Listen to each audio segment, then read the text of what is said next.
ya estamos aquí con ustedes nuevamente. Damos gracias a Dios por esta oportunidad que nos da, pues, de estar aquí con ustedes otra vez para seguir con este tema que hemos estado considerando, el tema de la cristología, que se trata acerca de Cristo, quién es Cristo en realidad, quién es Jesucristo. Eso es lo que hemos estado viendo. Y en esta ocasión pues vamos a continuar con este tema. Vamos a buscar en nuestras Biblias el Evangelio según Juan, el capítulo 10, y vamos al versículo 30.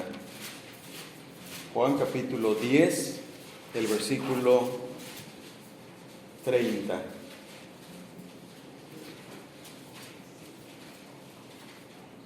Una frase, es una frase solamente, dice así el texto bíblico, Juan 10, 30. Yo y el Padre, uno somos. Otra vez el texto dice así: yo y el Padre, uno somos. Llegamos a otro evento del ministerio del Señor Jesucristo, donde vamos a ver de una manera notable su divinidad. Vamos a ver cómo en este evento del ministerio de nuestro Señor encontramos cómo Él expresa su divinidad, expresa lo que realmente Él es. Y ahora lo hace en unión con el Padre. Porque el texto dice claramente así: yo y el Padre, uno somos. Esta es una expresión que está llena de significado en cuanto a lo que es la persona de Cristo, en cuanto a lo que es Cristo. Hemos visto que Cristo es Dios, hemos visto que Él se hacía igual a Dios porque es Dios. No estaba ocupando un lugar que no le pertenecía, sino que estaba manifestando lo que Él realmente es. Este texto que hemos leído nos habla claramente de la igualdad del Padre y del Hijo en cuanto a la divinidad. Nos habla de igual manera en cuanto a la unidad divina entre Cristo y el Padre. Y ese es nuestro tema en esta mañana: la unidad divina entre el Hijo y el Padre. Ese es nuestro tema en esta mañana, porque el texto dice así: yo y el Padre, uno somos. De ahí podemos entender claramente que se trata acerca de la unidad divina entre el Hijo y el Padre. Aquellos que niegan la divinidad de Cristo buscan alguna manera para explicar el texto, de modo que no hable a favor, no diga nada a favor de la divinidad de Cristo. Buscan explicar el texto en un sentido para que no diga lo que realmente quiso decir el Señor. Algunos explican que pues son uno, pero son uno en propósito, simplemente en propósito. Son uno, pero en propósito. No quieren ver la unidad divina entre el Hijo y el Padre y buscan otra forma de explicar el texto. Otros dicen, sí, están unidos, pero son uno en el sentido de que tienen un solo objetivo. En ese sentido. Entonces tratan de dar una explicación para que no diga lo que realmente el Señor dijo. Y sobre todo lo que aquellos en su momento entendieron. Porque vamos a ver aquí cómo también aparecen los enemigos de Cristo. Cómo en esos diálogos, en estos eventos del ministerio del Señor Jesucristo aparecen sus enemigos, y eso a la vez como que enriquece el diálogo. y a la vez da oportunidad para que el Señor Jesucristo explicara más acerca de lo que Él es. Aunque es cierto que el Padre y el Hijo tienen un solo objetivo, es cierto que son uno en propósito, pero no es toda la verdad. El problema es que tratan de quedarse solamente ahí. Sí, son uno, pero en objetivo, en propósito, y como que se detienen ahí. Pero vamos a ver que esa es media verdad, porque cuando Cristo dijo, yo y el Padre uno somos, hay una idea más profunda, hay pensamientos más profundos ahí que nos van a hacer entender que Él realmente estaba hablando de la unidad que existe entre Él y el Padre en cuanto a su divinidad, en cuanto a su esencia divina. Esto lo entenderemos más conforme vayamos entrando al tema, porque esto es el tema de la cristología. La cristología es el tema que estamos tratando. Esto es parte de ese tema. Y por eso es muy importante ir comprendiendo lo que el Señor decía, lo que el Señor dice, porque de ese modo vamos conociendo más a Cristo, vamos conociendo quién es en realidad Jesucristo. Esa pregunta que vimos al principio, ¿quién dicen los hombres que es el Hijo del Hombre? ¿Quién es Jesucristo? ¿Quién es en realidad? ¿Es simplemente un hombre? ¿Es simplemente Hijo de Dios? ¿O es realmente Dios encarnado? Parte de esto lo podemos entender. Ahora vamos a ver entonces en primer lugar la unidad de la esencia divina. Cuando Cristo dijo, yo y el Padre uno somos, realmente estaba hablando de la esencia, de la naturaleza divina entre Él y el Padre. Jesús acaba de afirmar en el contexto, Jesús acaba de afirmar que las ovejas están igualmente seguras en su mano como en la mano de su Padre. El poder del Hijo es igual al poder del Padre. Pero el versículo 30 nos enseña mucho más, porque más allá del poder solamente, afirmó su unidad en esencia divina con el Padre a través de esta palabra uno. Uno. Yo y el Padre, dice el texto claramente, yo y el Padre, uno somos.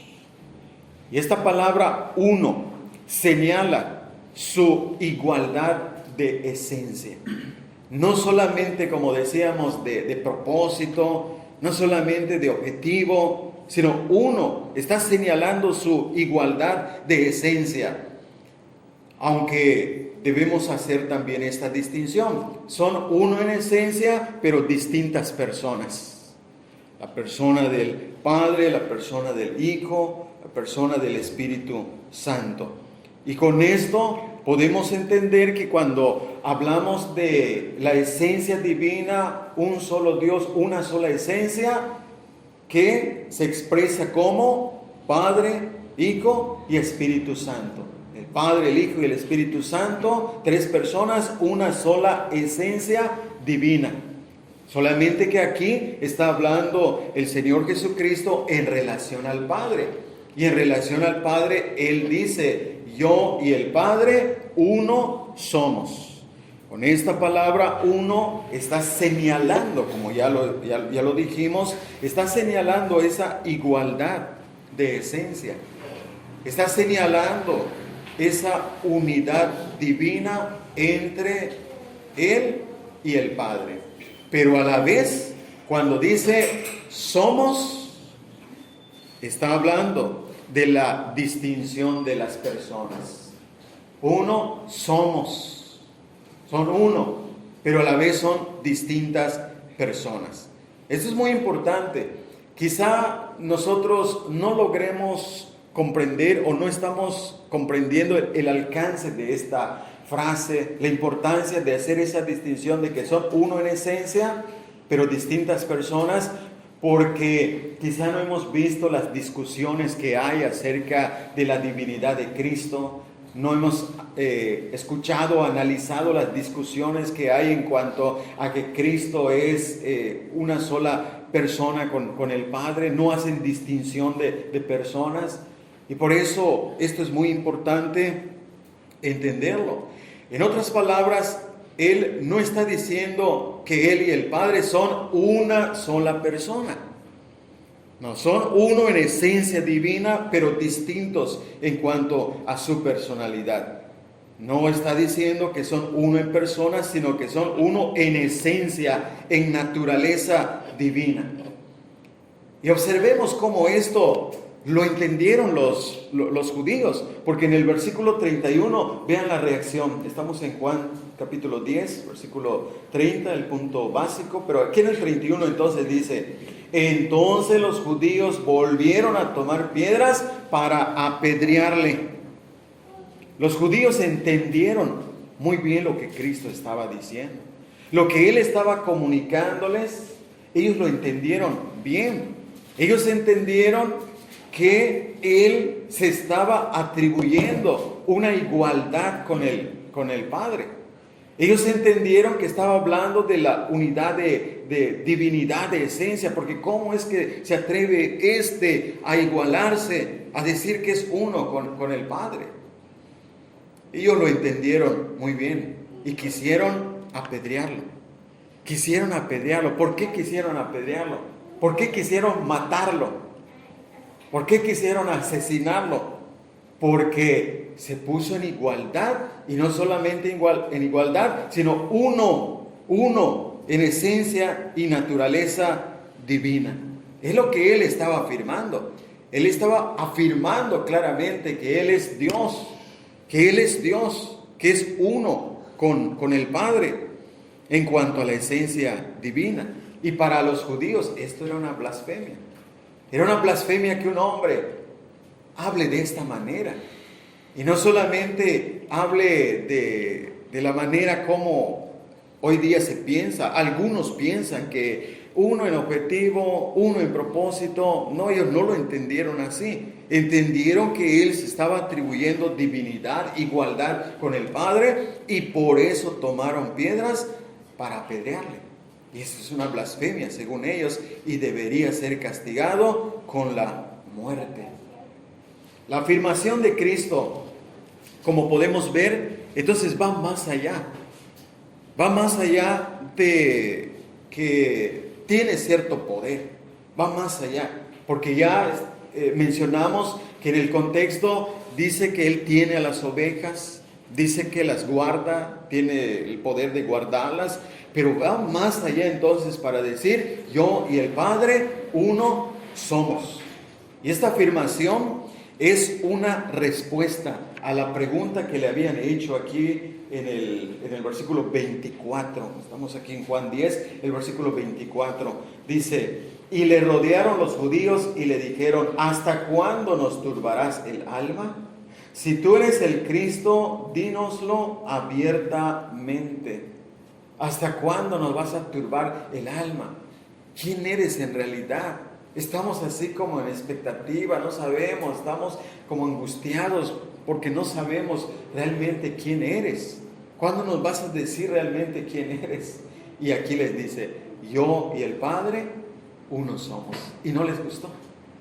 Le dijeron: dinos abiertamente quién eres. Yo y el Padre uno somos. Y no les gustó. Agarraron piedras, tomaron piedras para apedrearle. Y Él estaba dando respuesta, como ya lo dijimos, a la pregunta que le habían hecho. Pero esa respuesta no es la que esperaban. Ellos no esperaban esa respuesta. No esperaban que Él dijera: yo y el Padre uno somos. Porque al parecer esa respuesta fue muy atrevida. Fue muy atrevida esa respuesta de decir: ¿cómo es que se pone yo y el Padre uno somos?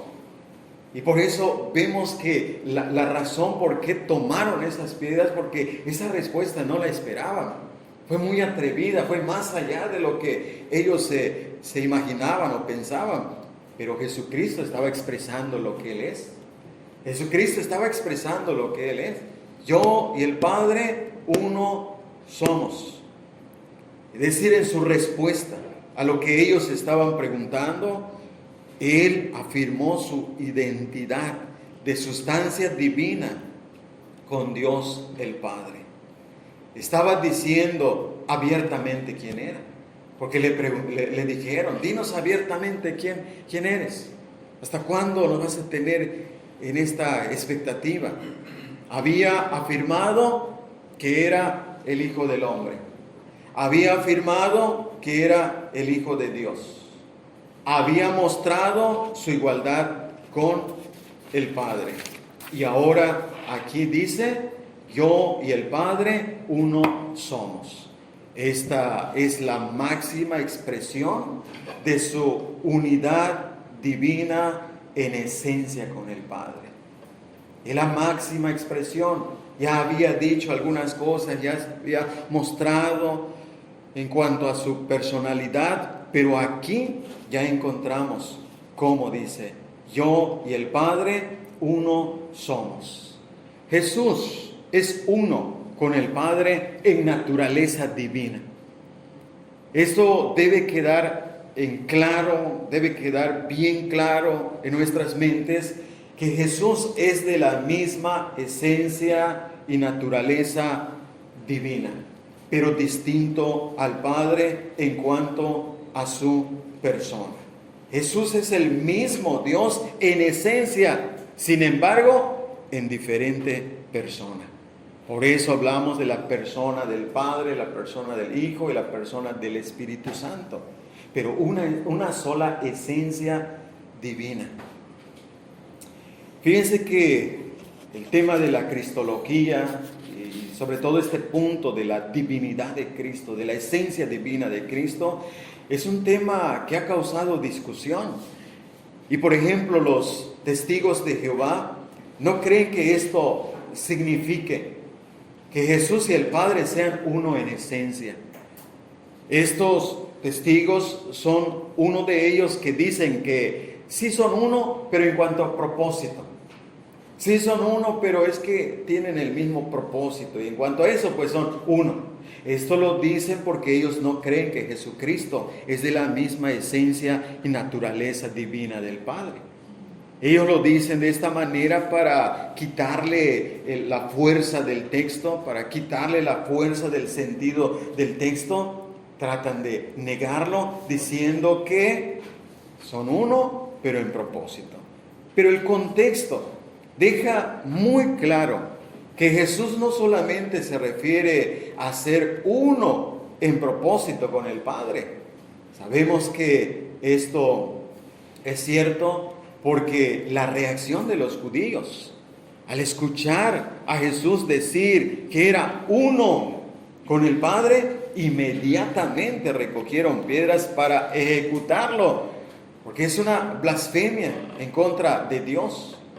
Es una blasfemia en contra de Dios, una ofensa directa en contra de Dios. ¿Cómo es que se está igualando con Dios? ¿Cómo es que se está haciendo uno con Dios? Ellos entendieron muy bien que Jesús afirmaba ser Dios en un sentido absoluto. Fíjense, entendieron bien lo que Jesús quería comunicar. Hay un comentarista muy famoso llamado Adam Clarke que comenta sobre este texto y dice que si los judíos, como muchos llamados cristianos, hubieran entendido que nuestro Señor solo quería decir con uno, con el Padre, que tenía unidad de sentimiento con el Padre, no lo habrían tratado como blasfemo. No lo habrían tratado así, porque pues simplemente está expresando que es uno en cuanto a sentimiento, en cuanto a objetivo. No lo habrían tratado como blasfemo, porque en este sentido Abraham, Isaac, Moisés, David, todos los profetas eran uno con Dios. En ese sentido de objetivo, de sentimiento. Pero lo que les molestó a los judíos fue que entendieron que hablaba de su igualdad, de su unidad divina con el Padre, porque le dijeron en el versículo 33, Le respondieron los judíos diciendo: por buena obra no te apedreamos, sino por la blasfemia, porque tú, siendo hombre, te haces Dios. Ahí está lo que ellos entendieron. Te haces Dios. Por esa razón tomaron las piedras. Por esa razón. Aquí el comentarista dice que eso fue lo que le molestó. Que se estaba haciendo igual a Dios. Y aquí estamos diciendo igual en esencia, igual en naturaleza. También hay otro grupo llamado unitarios. Son los pentecostales unitarios que niegan la doctrina de la Trinidad. Creen que este versículo significa que Jesús es Dios Padre. Fíjense, significa que no creen la distinción de personas. Por eso decía que en el tema de la cristología hay mucha discusión, entran estos grupos que no creen en este caso en la distinción de personas. Creen que es una sola persona, no hay personas distintas. Todo esto son puntos de discusión. Pero en realidad creo que es muy claro. El texto dice: yo y el Padre uno somos. Es decir, ahí está la forma plural. Nosotros somos. Él no está diciendo que son una sola persona, porque está hablando en plural cuando dice uno somos. Es por eso que nosotros creemos en la distinción de personas. Y otra vez lo recalco: una sola esencia divina en tres personas: Padre, Hijo y Espíritu Santo. Eso lo debemos tener en claro, porque es una forma de definir realmente lo que es la divinidad. Es una forma de indicar brevemente lo que queremos decir cuando hablamos de que el Padre es Dios, el Hijo es Dios, el Espíritu Santo es Dios. Una sola esencia divina manifestada en tres personas: la persona del Padre, la persona del Hijo y la persona del Espíritu Santo.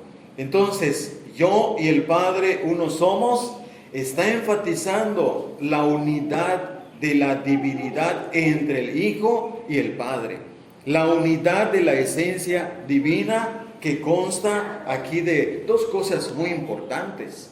Primero, la igualdad de la divinidad. Las dos personas son de la misma naturaleza y sustancia divina. No es de que Cristo es un Dios pero menor y el Padre es un Dios mayor. No hay Dios con mayúscula y Dios con minúscula. No, son de la misma esencia divina. Yo y el Padre uno somos. Eso es lo que entendemos realmente acerca de la afirmación del Señor Jesucristo. En segundo lugar, en cuanto a esto, es la unión de la divinidad. En la unión de la divinidad, la esencia divina no puede ser separada. Por eso es una sola esencia. Por eso Él dijo: yo y el Padre uno somos. No puede ser separada. Es por eso que ahí, o aquí en este punto, podemos entender estos textos aquí en Juan capítulo 14. Creo que a veces leemos ciertos textos y hay ocasiones en que no los entendemos, pero cuando los relacionamos con algún tema y los mencionamos, como que llega a tener sentido. Por ejemplo, vean cómo podemos entender esto aquí en Juan capítulo 14, primero en el versículo 9. Cuando Felipe en el versículo 8 dijo: muéstranos al Padre y nos basta. En el versículo 9 Jesús le dijo: ¿tanto tiempo hace que estoy con vosotros y no me has conocido, Felipe? El que me ha visto a mí, ha visto al Padre. ¿Cómo pues dices tú, muéstranos el Padre? La expresión sobre todo donde resalta este punto es donde dice: el que me ha visto a mí, ha visto al Padre. ¿Por qué? Porque son uno en esencia. Y las obras que Él manifestaba son evidencias de que son uno con el Padre. Por esa razón estamos diciendo que en la unión de la divinidad, la esencia divina no puede ser separada. El que me ha visto a mí, ha visto al Padre. Y el versículo 10 dice: ¿no crees que yo soy en el Padre y el Padre en mí? Fíjense cómo estas expresiones ya como que tienen sentido con lo que estamos viendo de que Cristo afirmó: yo y el Padre uno somos. Y aquí en el versículo 10 dice: ¿no crees que yo soy en el Padre y el Padre en mí? Esto está hablando de la unidad, de la esencia divina que Él manifestó con sus obras. Y Felipe no lo había entendido, pero ahí estaba la realidad. El versículo 11 otra vez dice: creedme que yo soy en el Padre y el Padre en mí. Otra vez recalcando. ¿Por qué? Porque Felipe dice: muéstranos al Padre y nos basta. Muéstranos al Padre y nos basta. Y con esto les está diciendo: yo soy uno con el Padre. Yo soy uno con el Padre. El que me ha visto a mí, ha visto al Padre. Porque no solamente Cristo es el reflejo de la gloria de Dios, sino es la misma esencia de Dios que se refleja en la persona de Jesucristo. Porque Jesucristo es Dios. Y por esa razón Él podía hablar de esta manera. Y fue lo mismo que les dijo aquí a estos judíos en el capítulo 10, el versículo 38. Donde dice así: mas si las hago, aunque no me creáis a mí, creed a las obras, para que conozcáis y creáis que el Padre está en mí y yo en el Padre. En el versículo 30 había dicho: yo y el Padre uno somos. Y aquí en el versículo 38 otra vez dice que el Padre está en mí y yo en el Padre. Esto es que en la unión de la divinidad, la esencia divina no puede ser separada. Donde está el Padre, está el Hijo en esencia divina. Que hay distinción de personas, eso lo podemos entender y lo podemos comprender. La persona del Padre, la persona del Hijo, y como ya lo mencioné varias veces, la persona del Espíritu Santo. Ahora, en segundo lugar, vamos a ver la blasfemia de Cristo según los judíos. Según los judíos, ¿qué fue lo que Él hizo cuando dijo: yo y el Padre uno somos? En el versículo 33. Le respondieron los judíos diciendo: por buena obra no te apedreamos, sino por la blasfemia, porque tú, siendo hombre, te haces Dios. Tú, siendo hombre, te haces Dios. La blasfemia. Los judíos entendieron que Jesús estaba proclamando su unidad, su igualdad divina con el Padre. Porque inmediatamente, dice el versículo 31, que volvieron a tomar piedras para apedrearle. Y cuando Jesús preguntó por qué querían apedrearlo, ellos respondieron entonces en el versículo 33, por la blasfemia. Por la blasfemia. ¿Y en qué consiste la blasfemia? En que tú, siendo hombre, te haces Dios. ¿Cuántas veces acusaron al Señor de blasfemar? ¿Cuántas veces acusaron al Señor de blasfemar? Y este caso, otra vez lo estamos viendo, por blasfemia. Ahora, la blasfemia era un delito castigado con la pena de muerte. Y si Jesús hubiera mentido o engañado, su declaración sería verdaderamente una blasfemia. Si Él hubiera mentido o engañado, la única manera de que sus palabras no fueran una blasfemia, es que Jesús estuviera diciendo la verdad.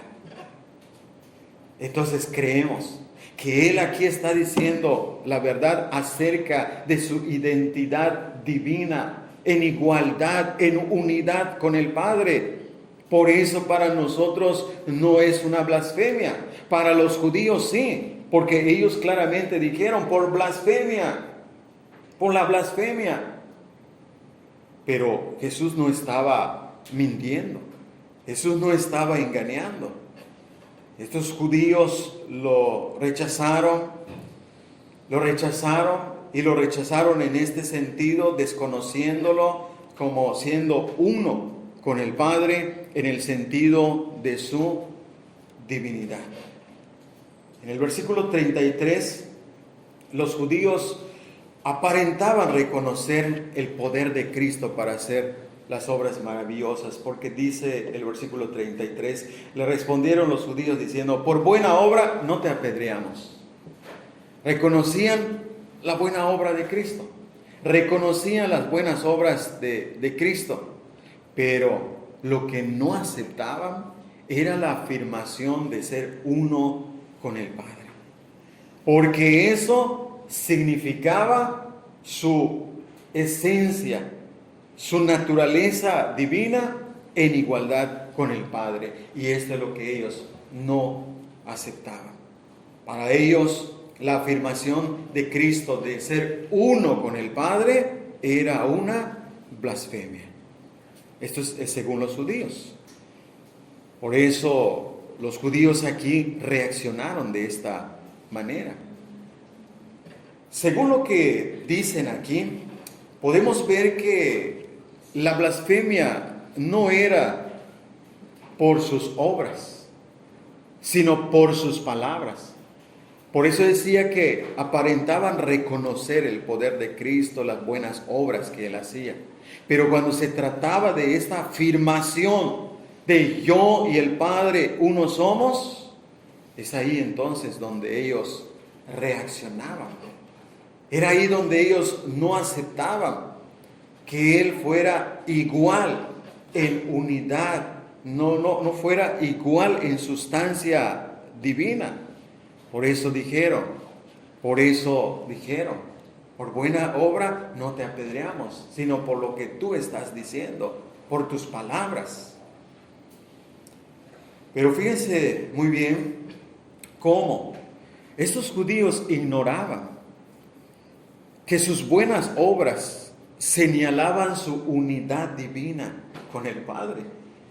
El versículo 32, Jesús preguntó, Jesús le respondió, muchas buenas obras os he mostrado de mi Padre, ¿por cuál de ellas me apedreáis? ¿Por cuál de ellas me apedreáis? Ellos no entendían, porque observen muy bien cómo dice, muchas buenas obras os he mostrado de mi Padre. Yo y el Padre uno somos. Las obras que yo hago, las hace también mi Padre. Entonces esas buenas obras están indicando que somos uno con el Padre. Ellos estaban ignorando eso en ese momento y se iban por la parte de las obras. Decían, por buena obra no te apedreamos, pero con eso mismo el Señor estaba demostrando que era uno con el Padre. Por eso les preguntó, ¿por cuál de ellas me apedreáis? Muchas buenas obras os he mostrado de mi Padre. ¿Por cuál de ellas me apedreáis? El Señor Jesús no pretendía ocupar un lugar que no le correspondía. Él no estaba blasfemando. Según los judíos estaba blasfemando. Pero aquí estamos viendo que en realidad Él no pretendía ocupar un lugar que no le correspondía. Él no estaba blasfemando. No estaba poniéndose en un lugar que no era apropiado para Él. Esto era lo apropiado. Él es Dios. Él es el Dios encarnado. Él es Dios en esencia divina, en igualdad con el Padre. Él solamente estaba manifestando con palabras y obras lo que realmente era, uno en esencia divina con el Padre. Y fíjense cómo aquí les muestra esto en los versículos 34 y 35. Jesús sigue argumentando, sigue mostrando lo que realmente Él es. Y en el versículo 34 y 35 dijo, Jesús le respondió, ¿no está escrito en vuestra ley, yo dije dioses sois? Si llamó dioses a aquellos a quienes vino la palabra de Dios, y la escritura no puede ser quebrantada. El versículo 36. Al que el Padre santificó y envió al mundo, vosotros decís, tú blasfemas porque dije, hijo de Dios soy. Lo que acabamos de leer es una forma de argumentar de parte del Señor Jesucristo para mostrar que Él en realidad no está blasfemando. Porque los versículos 34, 35 y aún el 36, Jesús muestra cómo en el Antiguo Testamento, porque lo que está mencionando aquí está en el Salmo 82, versículo 1, 2, pero especialmente el versículo 6, donde dice, yo dije, dioses sois. Está haciendo referencia a este salmo, donde a los jueces que representaban la justicia divina se les llamaba dioses. ¿Y quién es el que los llamó de esta manera? ¿Quién los llamó dioses? Dice la Escritura, no puede ser quebrantada. Es decir, con esto, Cristo está argumentando que Dios mismo llamó dioses. ¿Y cómo es que a Dios no lo acusaron de blasfemia? Si Él dijo, estos son dioses, y no lo acusaron de blasfemia. Y yo que estoy diciendo esto, por eso vean cómo llega el versículo 36 y dice, al que el Padre santificó y envió al mundo, vosotros decís, tú blasfemas porque dije, hijo de Dios soy. ¿Por qué se están dando cuenta de esto y no se dan cuenta cómo Dios mismo llamó dioses a aquellos y no pasó nada? No pasa nada. Pero viene el Señor, viene el Dios, se hace carne, habita entre los hombres y dice lo que realmente era, entonces se escandalizan. Entonces lo acusan de blasfemia, lo quieren matar, quieren acabar con Él. De este modo Cristo los confronta para decirles que realmente no hay blasfemia de parte de Él. No hay blasfemia. Por eso en el versículo 36 podemos notar la conclusión de esa confrontación, porque recordemos, Hijo de Dios es sinónimo de divinidad. Hijo de Dios es sinónimo de igualdad divina, porque al decir hijo de Dios soy, se hacía igual a su Padre. Recordemos ese versículo donde dice que decía que Dios era su propio Padre, haciéndose igual a Dios. Entonces, el argumento del Señor es que yo no estoy blasfemando, le estoy diciendo la verdad. Él es el Dios encarnado, con la misma esencia de el Padre. Ahora fíjense cómo aquí el Señor está argumentando, no está corrigiendo. Este es un punto muy importante, porque no está corrigiendo a los judíos diciendo, no, es que ustedes me malentendieron, es que ustedes no comprendieron lo que yo dije. No, Él dijo lo que es realmente, que ellos lo malentendieron en este sentido, en el sentido de que querían apedrearlo porque según es blasfemia, pero Él estaba diciendo la verdad y no trató de corregirlos para negar que Él sea Dios verdadero, uno con el Padre. Ahora, en tercer lugar, vamos a ver, y este punto quiero decirlo de esta manera: la pena de muerte para Dios. Y este punto es en relación a lo que ya hemos entendido. ¿Quién es Jesucristo? Es Dios. ¿Qué estamos viendo aquí? Es uno en esencia divina, entonces es Dios. Ahora, en este sentido, lo estoy poniendo de esta manera: la pena de muerte para Dios. Versículo 31. Volvieron a tomar piedras para apedrearle. En el caso de los jueces, como en realidad no eran dioses verdaderos, no había problema. Pero con Cristo, que es el Dios verdadero, sí había problema. Y al afirmar Jesús, yo y el Padre uno somos, volvieron a tomar piedras para apedrearle. Si consideramos a Jesús como el Dios vivo y verdadero, encarnado, podemos entender que los judíos perversos en realidad querían acabar con Dios. Es el intento de acabar con el Dios encarnado. Es el intento de matar a Dios, la naturaleza corrupta del hombre, la perversidad del hombre. En su perversidad más bien aborrece a Dios. Si fuera posible, acabar con la idea de Dios. La idea de Dios le molesta a muchas personas. El pensamiento solamente de Dios les causa enojo, furor, ira. No quieren realmente a Dios, no quieren la idea de Dios, no quieren la persona de Dios. Si fuera posible, acabar con ese nombre, acabar con Dios, porque es algo que les molesta, les enoja, les estorba en sus vidas. La Biblia habla de estos aborrecedores de Dios. Romanos 1:30, algo que quizá poco nos imaginamos. ¿Cómo puede haber este tipo de personas? Pues sí hay, porque Romanos 1:30 en la lista que da de los pecados dice aborrecedores de Dios. Fíjese cómo lo dice, aborrecedores de Dios. Dice, ¿cómo pueden aborrecer a Dios?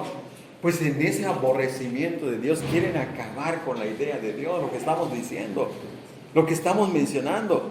Quieren desaparecer el concepto de Dios. Si fuera posible que Dios no exista, para que sean libres, para que vivan como quieran, porque al parecer la idea de Dios para muchos hombres como que les frena en ciertas cosas, les molesta, les agobia.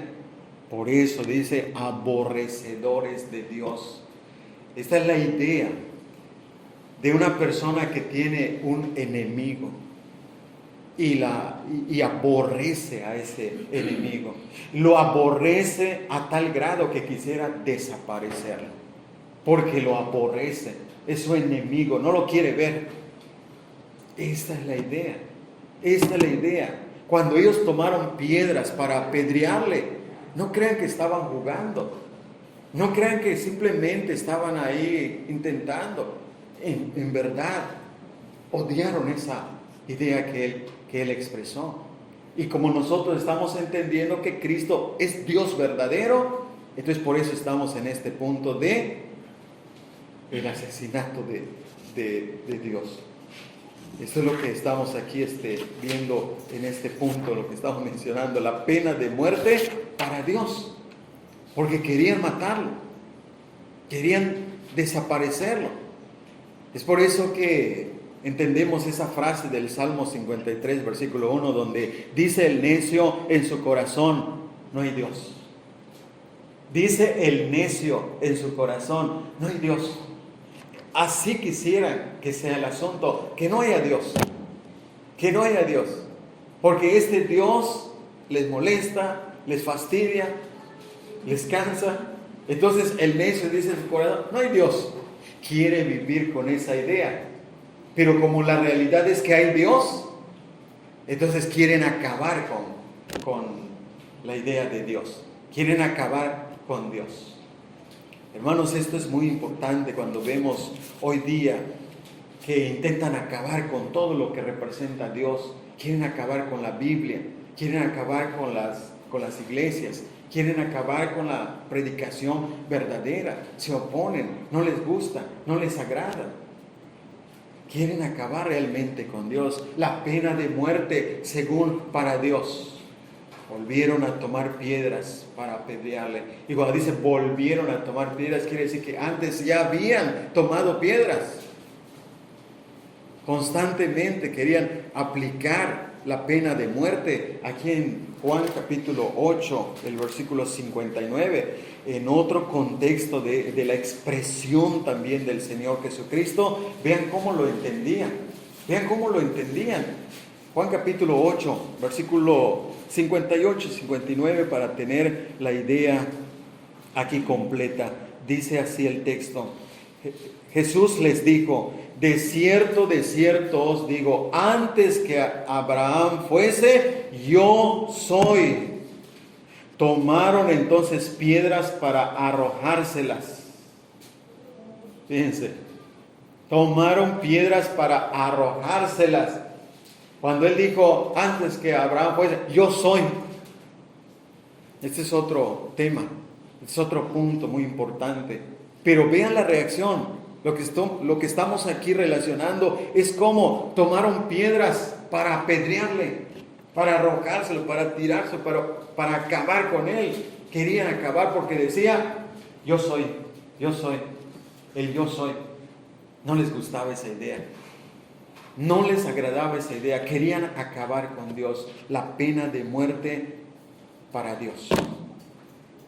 Te vamos a apedrear por blasfemia. Te vamos a apedrear porque has dicho una blasfemia.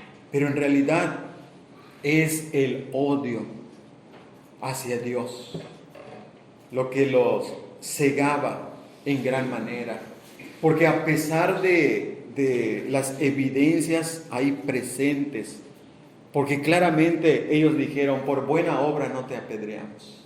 Buena obra. Vean sus obras maravillosas. Vean sus obras, pero la ceguera espiritual no les permitía ver realmente quién era aquel que estaba delante de ellos, aunque Él lo expresó: yo y el Padre uno somos. Odiaban a Dios, y esta es la idea de querer matar a Dios, de querer acabar con Dios. Por eso en el versículo 32 Cristo los cuestionó. Muchas buenas obras os he mostrado de mi Padre, ¿por cuál de ellas me apedreáis? ¿Me apedreáis porque le di la vista al ciego de nacimiento? ¿Me apedreáis porque sané al hombre paralítico en el estanque de Betesda que llevaba 38 años enfermo? ¿Me apedreáis porque limpié a los leprosos, resucité a los muertos, expulsé espíritus malignos, hice hablar a los mudos, oír a los sordos, andar a los cojos? ¿Por cuál de ellas me apedreáis? Hermano, los está dejando con la boca cerrada, los está callando prácticamente, porque está mostrando realmente quién es. Y aún así ellos agarrando piedras, tomando piedras para querer acabar con Dios. Él señaló sus buenas obras, porque como dijimos, sus buenas obras son sus credenciales de su identidad divina. Porque al hacer esas obras son obras del Padre, porque el Padre está en Él en el Padre, uno somos. Y eso mismo está identificándolo, las mismas obras lo estaban identificando, que Él en realidad es uno con el Padre, manifestándose a través de estas obras. Su unidad divina con el Padre estaba plenamente acreditada. Pero el hombre perverso siempre buscará razón para negar a Dios. El hombre en su condición de depravación humana, de ceguera espiritual, siempre buscará una razón para rechazar a Dios. Siempre buscará una justificación para despreciar a Dios. El hombre pecador siempre buscará una razón para justificar su odio hacia Dios. En este caso dijeron por blasfemia. Encontraron ahí una razón. Por buena obra, no, pero por blasfemia. Por esto sí te vamos a apedrear. Estos judíos necios, porque en realidad querían acabar con Dios, como lo estamos diciendo. Así como esos judíos, también otros hombres no se dan cuenta que son ellos quienes están blasfemando contra Dios. No se dan cuenta que son ellos los que realmente están blasfemando contra Dios. Acusan a veces a Dios de ser injusto. Acusan a Dios de que como que les impone cosas que no quisieran. Por eso quieren acabar con Dios, con la idea de Dios. Dice el necio en su corazón, no hay Dios, no hay Dios, no hay Dios. Quiere vivir de esa manera. Esto lo hacen y no se dan cuenta, lo expresan y no se dan cuenta que están blasfemando en contra de Dios. Ahí estaba el Dios encarnado delante de aquellos hombres. Y al estar ahí presente, a él lo estaban acusando de blasfemia, cuando él bien pudo acusarlos directamente de blasfemia. Porque la realidad es, ¿quién merecía la pena de muerte? ¿Quién merecía la pena de muerte? Porque según ellos iban a aplicar la pena de muerte, agarraron piedras y para apedrearlo, según por la blasfemia. Y por eso querían aplicar la pena de muerte a Dios. Pero viendo la realidad, ¿a quién se le debería aplicar la pena de muerte? A ellos. A ellos. Porque ellos eran los que estaban blasfemando. Y nosotros lo entendemos bien, hermanos, porque por la gracia de Dios ya conocemos quién es Jesucristo. Hemos escuchado y para nosotros queda claro, Él es Dios. Él es Dios que se encarnó, Él es Dios en esencia divina. Él es Dios, es divino. Entonces, por eso para nosotros queda claro que los que estaban blasfemando eran ellos. Ellos eran los que merecían la pena de muerte. A ellos se les debería aplicar la pena de muerte. Cuando aquellos hombres empiezan a blasfemar en contra de Dios, empiezan a hablar mal de Dios, en realidad ellos deberían ser acabados por Dios. Ellos quieren acabar con la idea de Dios, ellos quieren acabar con todo lo que representa Dios, pero en realidad ellos deberían ser acabados por el Dios Todopoderoso. Ahora, en cuarto lugar, son puntos breves, pero centrados en el tema aquí que estamos viendo. Y sobre todo en estos textos que tenemos aquí delante de nosotros, Juan 10. Y vamos a ver entonces en cuarto lugar, la negación de la esencia divina del Hijo. Este es el cuarto punto. Y esto lo vemos cuando ellos dijeron, en el versículo 33. Le respondieron los judíos diciendo, por buena obra no te apedreamos, sino por la blasfemia, porque tú siendo hombre. Ahí está nuestro punto. La negación de la esencia divina del Hijo. Tú siendo hombre. Esta era la razón de su enojo y de la acusación de ser blasfemo, porque creían que Cristo era un hombre. Tú, siendo hombre, ahí está el señalamiento. Lo reconocieron como un hombre. Tú eres un hombre. Tú eres un hombre. Entonces, siendo un hombre, ¿cómo es que te atreves a decir, yo y el Padre uno somos? En el concepto de los judíos, si uno se llegara a colocar en el lugar de los judíos con todos esos conceptos que tenían y escuchan aquí hablar, podemos entender la razón de su enojo, la razón de agarrar piedras para apedrear al Dios encarnado. Y cómo ellos dijeron, tú siendo hombre, lo reconocieron como un hombre, como un ser humano, aunque usado por Dios, pero no dejaba de ser un humano para ellos. Esto lo vimos en el tema del Hijo del Hombre. Jesucristo fue y es hombre, con cualidades humanas, pero perfectas. Dichas cualidades perfectas demostraron que Él no era un simple hombre. Pero cuando ellos decían, tú eres un hombre, tú siendo hombre, estaban diciendo, eres un simple hombre, eres un hombre, no dejas de ser un ser humano.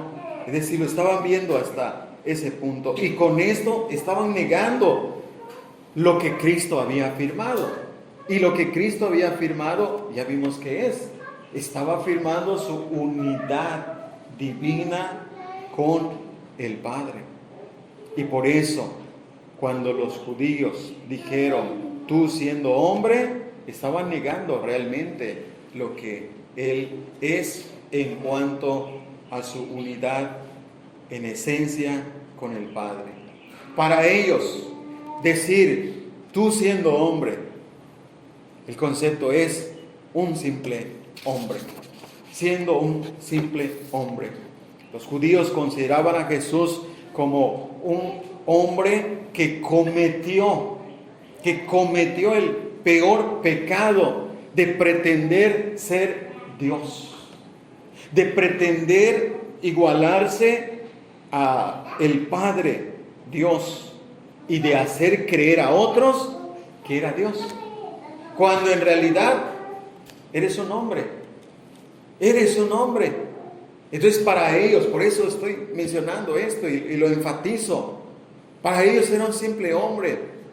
Entonces, ¿cómo es que este simple hombre pretende ser igual a Dios y pretende hacer creer a otros que es Dios, cuando en realidad tú siendo hombre? De la negación de la divinidad de Cristo. La negación aquí es fuerte, porque además de que decían, tú siendo hombre, vean qué tipo de hombre era según el versículo 19 y 20, porque el diálogo aquí decíamos que es amplio, pero vean aquí en el versículo 19 y 20, dice así, volvió a haber disensión entre los judíos por estas palabras. Muchos de ellos decían, demonio tiene y está fuera de sí, ¿por qué le oís? ¿Qué habían dicho? Este tiene un demonio, este está endemoniado, este está fuera de sí, este está loco, ¿por qué le oyen? Entonces cuando dicen, tú siendo hombre, ¿qué tipo de hombre era? Un hombre endemoniado, un hombre loco. Este está loco. Tú siendo hombre te haces Dios. Para ellos, las palabras de Cristo, como las consideraron blasfemia, es porque vienen, según ellos, de un endemoniado. Las palabras de Cristo, yo y el Padre uno somos, viene de un loco, viene de un endemoniado. Tú siendo hombre, ¿qué tipo de hombre? Por eso decíamos que esto es algo fuerte cuando dicen, tú siendo hombre, un hombre loco, un hombre endemoniado. Pero en realidad, él, hermanos, estaba diciendo la verdad. Era el Hijo de Dios, Cuando llamaba a Dios su Padre, se igualaba a Dios. Y sobre todo cuando dijo, yo y el Padre, uno somos. Esto es lo que ya no soportaba. Esto era lo que ya no soportaba. Por eso ven que tomaron piedras para apedrearle. No soportaban que él comunicara su unidad divina con el Padre. Entonces, en este punto estamos viendo la negación de la divinidad de Cristo. Tú, siendo hombre. Ahora, en quinto lugar, hay una afirmación inconsciente de la divinidad del Hijo. En el mismo versículo 33 dice, tú siendo hombre, te haces Dios. Te haces Dios. Esta afirmación no la estaban haciendo conscientes. Estamos conscientes, tú eres Dios, así que te haces Dios. No, ellos lo estaban negando. Por eso el punto aquí es la afirmación inconsciente de la divinidad del Hijo. Fíjense que la Biblia de los testigos, llamados testigos de Jehová, en esta parte dice, te haces a ti mismo un Dios con minúscula. Te haces a ti mismo un Dios, pero con minúscula. Y para nosotros ya sabemos lo que significa, ¿verdad? Con esto están negando estos testigos que Jesucristo sea en verdad Dios. Y por eso lo ponen de esta manera. Esto es para negar que se refiere al verdadero Dios. Es Dios. Jesús afirmó ser uno con el Padre en el sentido de ser igual en esencia y naturaleza divina.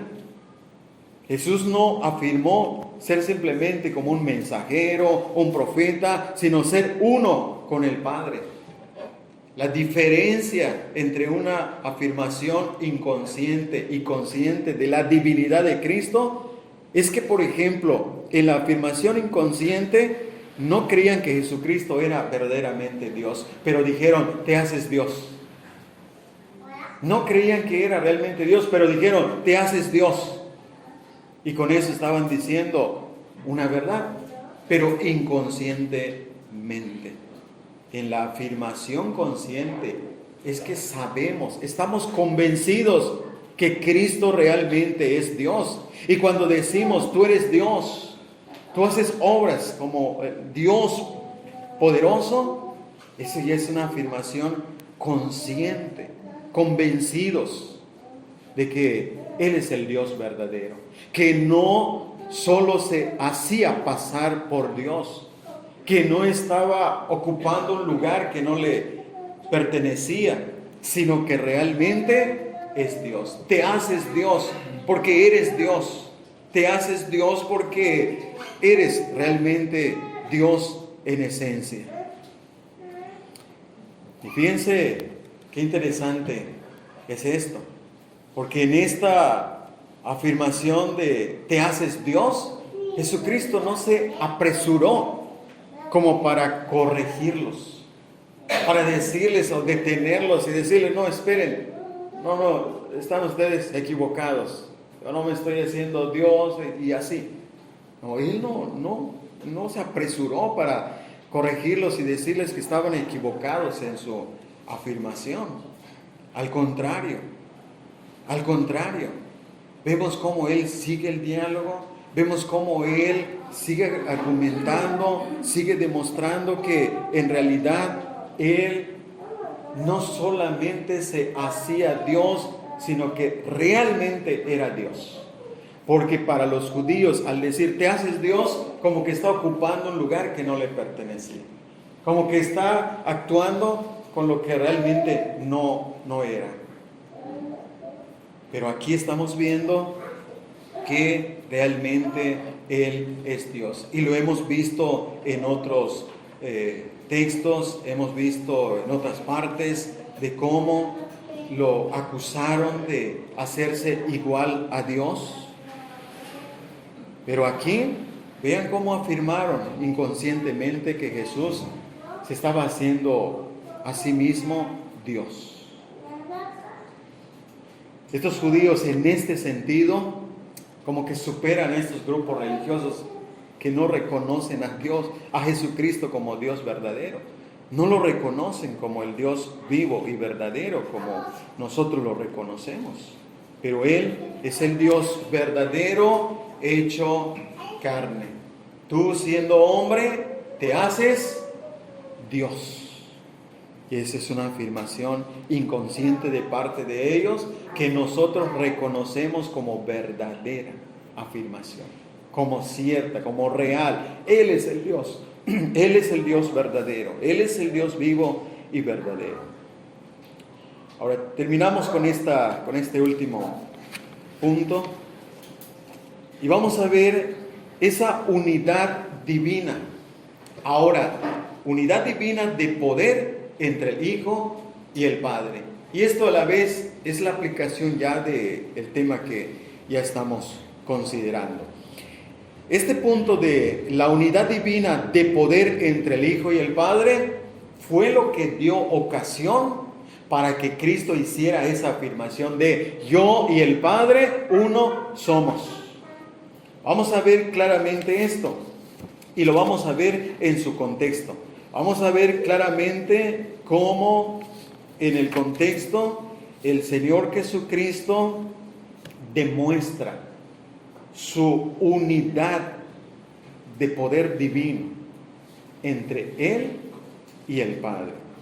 Comencemos en el versículo 27 al 30. Estamos en Juan capítulo 10, porque este es el contexto de la afirmación de yo y el Padre uno somos. Juan 10, versículo 27 al 30. Dice: mis ovejas oyen mi voz y yo las conozco y me siguen. Y yo les doy vida eterna. No perecerán jamás, ni nadie las arrebatará de mi mano. Mi Padre que me las dio es mayor que todos y nadie las puede arrebatar de la mano de mi Padre. Yo y el Padre uno somos. Aquí tenemos ahora nuestro punto. El punto ahora que vamos a ver es cómo Jesús muestra que es uno en esencia divina y poder divino con el Padre. Y esto lo muestra claramente aquí, sobre todo cuando Él dijo en esta parte del versículo 29, mi Padre que me las dio, versículo 28 al final, nadie las puede arrebatar de mi mano.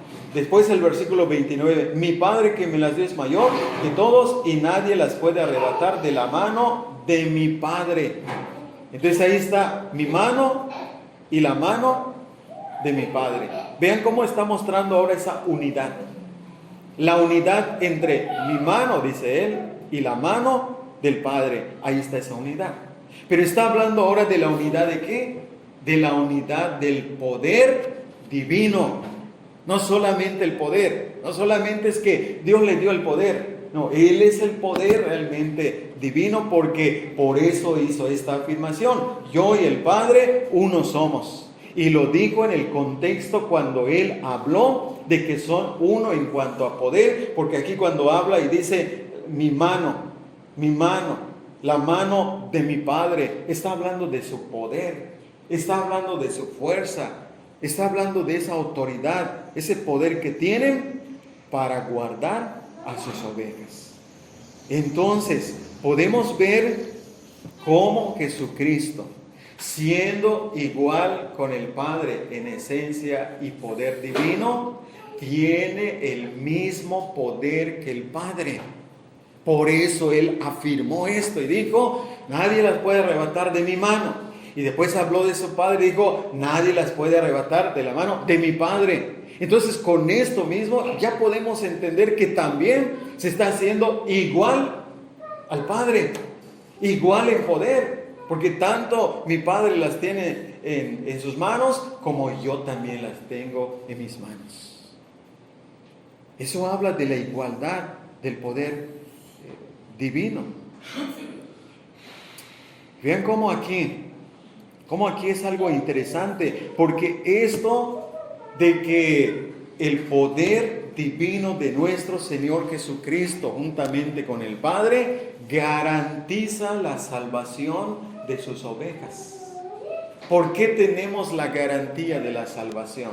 ¿Por qué creemos que las ovejas de Cristo estarán seguras en sus manos y en las manos del Padre? Porque son uno en poder divino. Si uno está en las manos de Cristo, está en las manos del Padre. Si uno está en las manos del Padre, está en las manos de Cristo.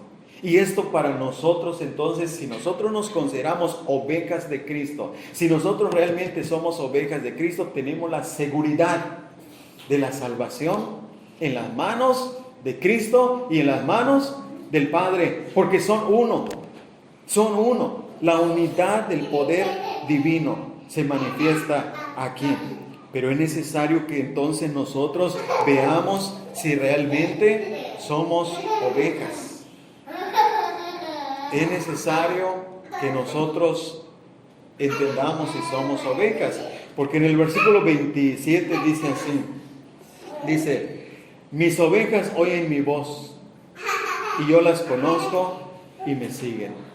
Antes de pensar en la seguridad de la salvación, porque no debemos quedarnos con la impresión solamente de la seguridad y pensar, bueno, yo tengo seguridad, pero esa seguridad de ser oveja está aquí.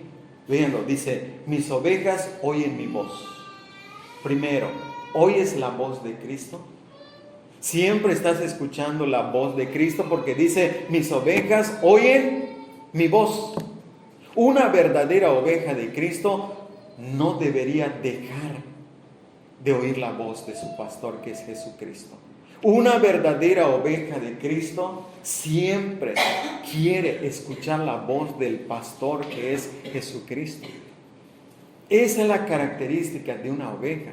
Y si tú tienes esa característica de querer escuchar la palabra de Cristo, que siempre quieres escuchar y estás buscando escuchar la palabra de Cristo, eso sería la evidencia de que tú eres oveja de Cristo, que quieres escuchar su voz.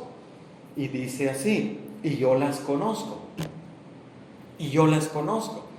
Es decir, no es por una parte simplemente de que yo conozco a Cristo. No, Cristo te conoce a ti. Porque hay muchas personas que dicen, yo ya conozco a Cristo, pero Cristo te conoce a ti, porque Él conoce a sus ovejas. Él conoce a sus ovejas. Él puede ver quiénes son realmente sus ovejas. Nosotros nos podemos equivocar. Yo puedo decir, esta es oveja, esta otra es oveja y así. Y pudiera ser que no. Nos podemos equivocar, pero Cristo no se equivoca. Él conoce a sus ovejas. Ahora, ¿cómo las conoce? ¿Cómo se distinguen? Y me siguen. Y me siguen.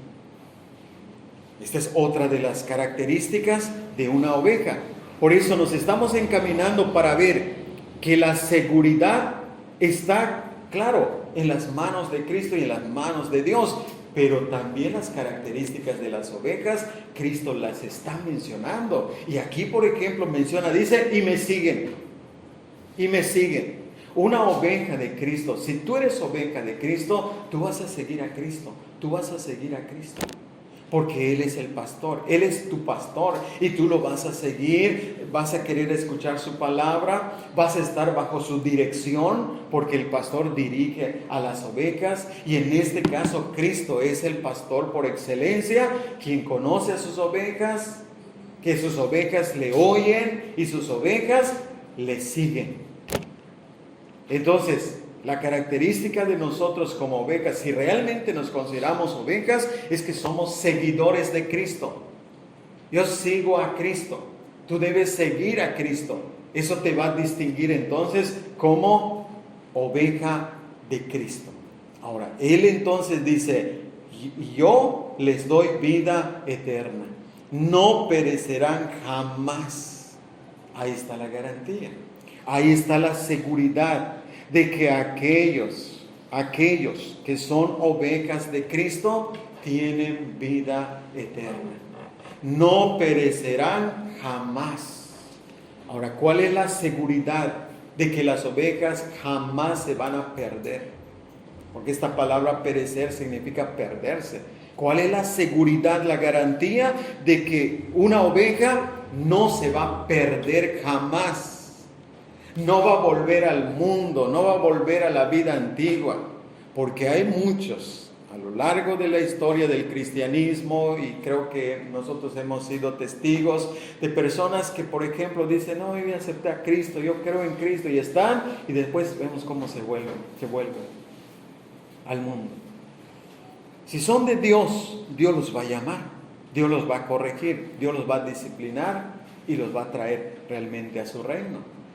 Pero si no, ahí estarán a gusto, ahí morirán a gusto en sus pecados, en el mundo. Pero la garantía que nos da la palabra de Dios es que las ovejas que Cristo conoce y de verdad son sus ovejas, no perecerán jamás. ¿Cuál es la razón? Ahora viene el poder divino, porque es un poder divino que va a guardar a las ovejas, no es un poder humano. No podemos confiar en un poder humano. No confíen en tal pastor, me va a guardar, este pastor como que él sí me va a guardar. No confiemos en un poder humano, porque por más pastor que fuera, no deja de ser un ser humano. Y no podemos confiar en ese sentido del alma pensando que me va a guardar y jamás me voy a perder, porque no tenemos el poder. Es Jesucristo, el pastor divino, que tiene el poder divino para guardar a sus ovejas y garantizar de que nunca, jamás se perderán, porque nadie las podrá arrebatar de su mano. Nadie las podrá arrebatar de su mano. En los tiempos ahí bíblicos donde había pastores y ovejas, muchos pastores vieron con tristeza cómo el león, el lobo venía y les arrebataba a sus ovejas. Cómo ahí el león feroz venía y se devoraba a sus ovejas. ¿Qué podían hacer ante un león feroz, hambriento? Pero aquí Cristo dice: nadie las arrebatará de mi mano. Y para esto es autoridad, es poder divino para afirmar: nadie. ¿Cómo nadie? Porque Él es el Todopoderoso, porque Él tiene igualdad de poder divino juntamente con el Padre, y por eso Él no solamente dijo: nadie las arrebatará de mi mano, sino aún añadió y dijo: mi Padre que me las dio es mayor que todos, y nadie las puede arrebatar de la mano de mi Padre. En la primera parte Él dijo: nadie las arrebatará de mi mano.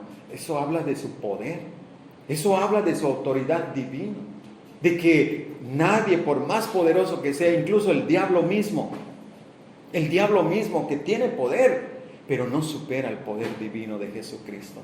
Y por eso Él dijo: nadie. Pero en la otra parte observen cómo dijo: y nadie las puede arrebatar de la mano de mi Padre. No hay poder que pueda arrebatar a una oveja de la mano de Cristo y de la mano del Padre. ¿Por qué? Porque son uno en poder divino. Y es por esa razón entonces que viene esta afirmación: yo y el Padre uno somos. Hermanos, ¿se dan cuenta entonces cómo esa unidad de la divinidad entre el Hijo y el Padre nos favorece en gran manera? Porque estamos en las manos de la esencia divina. Estamos en las manos del poder divino de Jesucristo como del Padre. Y eso nos hace descansar confiadamente en Cristo y en el Padre. Descansar en esa seguridad de las manos poderosas, tanto de Cristo como del Padre. De la seguridad de que jamás nos perderemos si de verdad somos ovejas de Cristo. Si estamos escuchando a Cristo, si estamos siguiendo a Cristo. Y Él nos conoce sobre todo. Sobre todo, si Él nos conoce. Porque este es el punto principal aquí, que Él nos conozca, no tanto de que tú digas, es que yo ya lo conozco, no, que Él te conozca. Porque entonces conociéndote, te va a guardar, te va a tener en sus manos y nadie podrá arrebatarte de las manos de Cristo y del Padre. Porque son uno en esencia divino y poder divino. Y hermanos, Él ha demostrado que nadie se ha perdido. Los que han estado realmente con Cristo y han sido dados por el Padre, nadie se ha perdido. Pero a la vez es muy importante, hermanos, que analicemos, consideremos si de verdad estamos en Cristo. Porque no es en relación a las cosas de Dios, porque lo hemos dicho tantas veces. Hay personas que van a la iglesia, se relacionan con la iglesia, a veces hasta se bautizan, pero muchas veces no están en Cristo. Se bautizaron por alguna razón, asistieron por alguna razón, pero la diferencia es estar en Cristo. No solamente estar relacionado con Cristo, en las cosas de Cristo, sino estar en Cristo.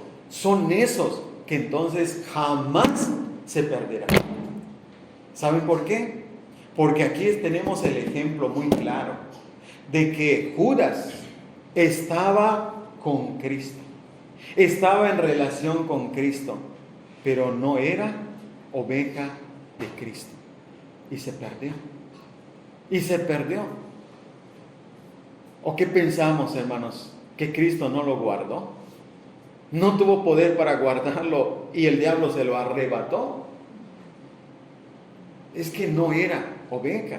Porque vean lo que Él dice, vean esa seguridad, esa garantía que nos da de ser guardados para salvación final y completa. Aquí en el Evangelio, aquí mismo, Juan capítulo 17, del versículo 11 en adelante, vean lo que Cristo dijo respecto a los que son dados por el Padre. Y no pierdan de vista esto, porque leímos allá, dice, mi Padre que me las dio. Hablando de las ovejas, mi Padre que me las dio. Entonces vean aquí en Juan 17, hablando de estos que el Padre le dio, dice así en el versículo 11 en adelante, Juan 17, versículo 11 en adelante, dice así, y ya no estoy en el mundo, mas estos están en el mundo, y yo voy a ti. Padre Santo, a los que me has dado, vean cómo dice, a los que me has dado, guárdalos en tu nombre, para que sean uno, así como nosotros. Cuando estaba con ellos en el mundo, yo los guardaba en tu nombre, y a los que me diste, yo los guardé, y ninguno de ellos se perdió, sino el hijo de perdición, para que la escritura se cumpliese. Fíjense muy bien cómo está hablando el Señor. Él está diciendo lo que mencionó ahí en Juan 10, mi Padre que me las dio. Son los que son dados a Cristo, son los que vienen a Cristo, son los que están en Cristo. Los que son guardados por el poder divino, tanto de Cristo como del Padre. Y como Él se los dio, entonces dice, yo los guardé y ninguno de ellos se perdió. Yo los guardé y ninguno de ellos se perdió. Pero recordemos, Judas se perdió. Pero ¿qué dice el Señor? Él estaba consciente, Judas se perdió, pero ¿qué dice? Dice, sino el hijo de perdición. Ninguno se perdió, sino uno se perdió. ¿Quién es este? El hijo de perdición, para que la escritura se cumpliese. Entonces, los que son dados a Cristo, vienen a Cristo por la obra del Padre y están en Cristo, son esas ovejas que el Padre le dio y son esas ovejas que guardará con su poder divino y jamás se perderán. Jamás se perderán. Yo los guardé y ninguno se perdió. Si alguno se pierde, es que en realidad nunca ha sido oveja de Cristo. No pensemos que la salvación como que se gana, se pierde. Se gana, se pierde. No, la salvación una vez que ya está, es para siempre. Por eso Cristo dijo, yo les doy vida eterna. Yo les doy vida eterna. No perecerán jamás, ni nadie las arrebatará de mi mano. Y aquí Él lo está confirmando. De los que me diste, yo los guardé. Entonces, ¿qué quiere decir? Que Judas no fue dado a Cristo. Estaba ahí relacionado con las cosas de Cristo, pero nunca estuvo realmente en Cristo. Por eso lo importante es que estemos en Cristo. Estás en Cristo, que Cristo te conozca.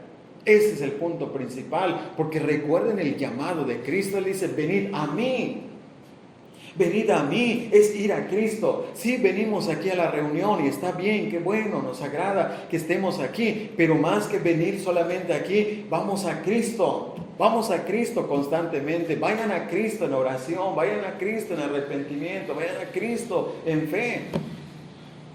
Él nos llama, Él dice, venid a mí, porque el que viene a mí, dijo, no le echo fuera, porque el Padre se lo está dando. Y son estos entonces que son guardados por el poder divino. Por eso aquí estamos hablando de la unidad del poder divino entre Cristo y el Padre. Por eso esta afirmación entonces tiene más sentido. Cuando Él dice, yo y el Padre uno somos. ¿Por qué?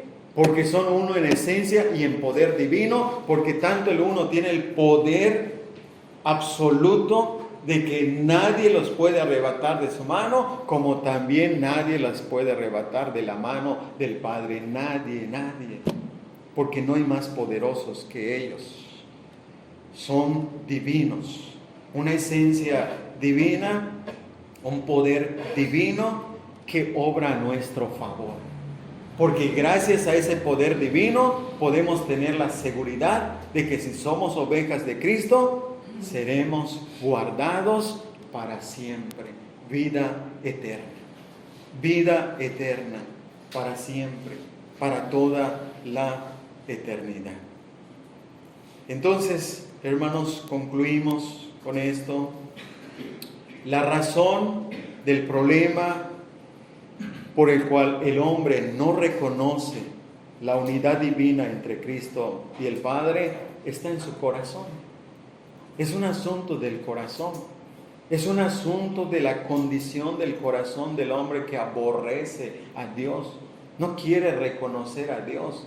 No quiere reconocer a Cristo. No es falta de evidencia. No es falta de evidencia. Es un asunto del corazón incrédulo, del corazón necio, del corazón corrompido, que rechaza por naturaleza a Dios, que son aborrecedores de Dios, y si es posible, acabar con la idea de Dios como lo hemos visto, rechazando a Dios, despreciando a Dios, viendo a Dios como, en este caso, como un mero hombre. Ese es el caso aquí. Pero con esto que hemos visto, una vez más tenemos la respuesta a la pregunta, ¿quién es Jesucristo? ¿Quién es Jesucristo? ¿Quién es Jesucristo para ti?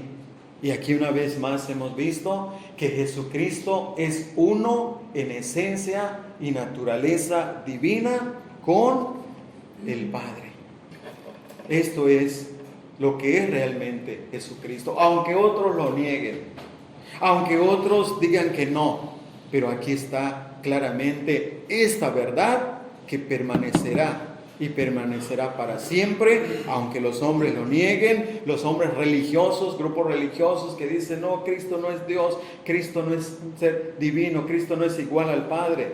Pero aquí tenemos esta expresión que nos hace considerar claramente que Él es uno en esencia y naturaleza divina, juntamente con el Padre.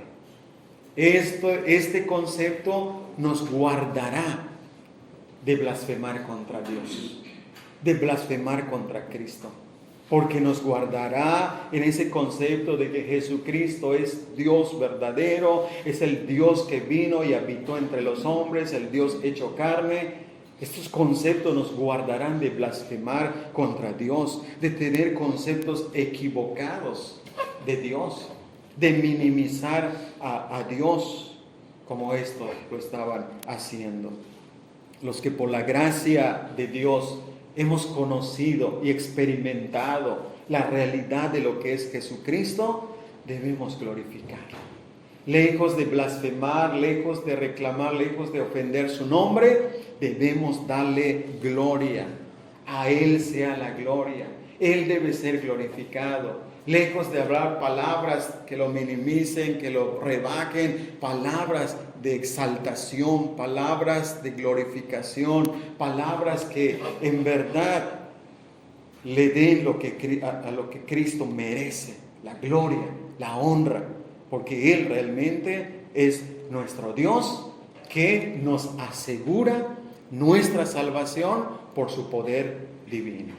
Que Dios sea con cada uno de nosotros y nos guarde con su poder divino para la salvación completa y final para toda la eternidad.